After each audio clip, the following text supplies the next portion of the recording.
katong ligingon sa kuha nga sir ganong mong mama na yung anak man. So mayong adlaw sa inyo mga ma'am sir. Katuday nag-message sa kuano part sa burot ni mama ni bitaw na katong ingon ba nga sir nung sir nang burot sa yung mama sa bukton sir. Actually ma'am sir kuha ni unsa na pa sis ni nang ma'am sir.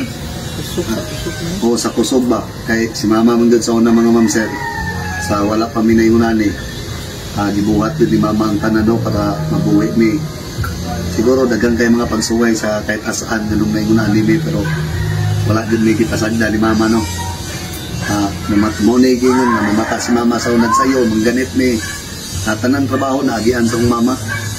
Mo nang niabot sa point no may kabalo bitaw nga natubuan siya magsi sa bitaw sa iyang bukton kay tungod sa unang panahon jud bukat jud ang mga trabaho ma'am sir kami na mama sa kusog bata pa may nagabi gud ang mga alihan katulong mo na mga ma'am sir no kung saan ibulot sa mama sis na mga ma'am sir nagplano na jud ko ni ma'am sir nga popirahan ni sis ni mama ma'am sir kay para dili pa siya mulalakbak.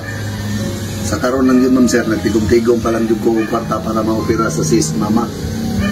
Naman yun mo ingon nani nga, sir kusog kay kamutabang sa lain, yung sis yung mama, wala man mo na asikaso sa pagpa-opera. Pagpali ma'am sir, dako mo yun ma'am sir, kay giliper na mo. So dako-dako yun ang kantidad mo no. Pero kuan man, ako man po yung nagbutan nga nag-take og herbal. Kay pero, di biya lali magpakuan po kag sis kay dili gid mapatay yang kuan mo balhin biya po spikas. Munang gitake ko na ni herbal ang maintenance sa mga medisina ni mama. Herbal ang dami. Tanan mga herbal nga medisina ni mama. Ako tanan nag-provide. Makaya lang ani pahiyos, pwede di ko magpa-opera. Pero basta ako jud ma'am sir, gusto din ako pa-operani kay gitugong-tiguman kwarta. Pero si mama mingon nga dili sa. Serbansa na ako ni taman pila ka buwan. Pero kaluyan sa Ginoo ma'am sir. Pero may kuan. Itugot sa Ginoo jud nga makatigom na jud og kwarta para mapa-opera ang sis mama.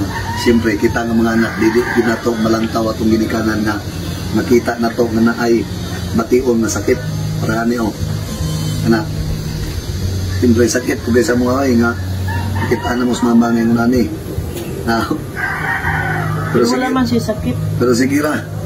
Maabot na gyapon sa point nga ako raning mapa-opera ang sis ni mama. Sa karon nang yun mga ma'am sir no, nagtigong pa jud kwarta. Kung si mama po'y nag-ingon nga ayaw lang sa lagi di sa unaha lang sa ang mga tao nga angay tabangan. Si mama jud gin-advise ako nga ayaw lang sa akong pani kay kaya ro dili man pud sakit.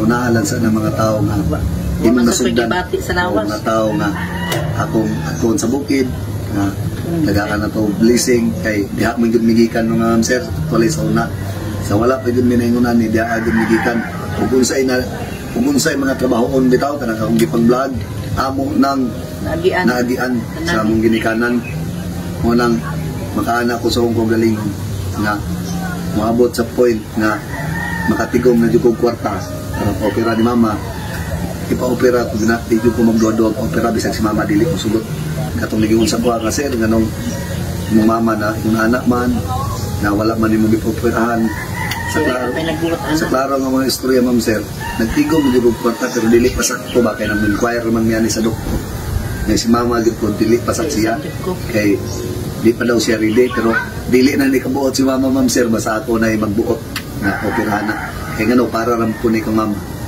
So maura na mga ma'am sir no once again, salamat kayo sa inyong suporta sa ako, ma'am sir. Salamat sa inyo. Ampo lang ka sa Ginoo, ma'am sir. God bless.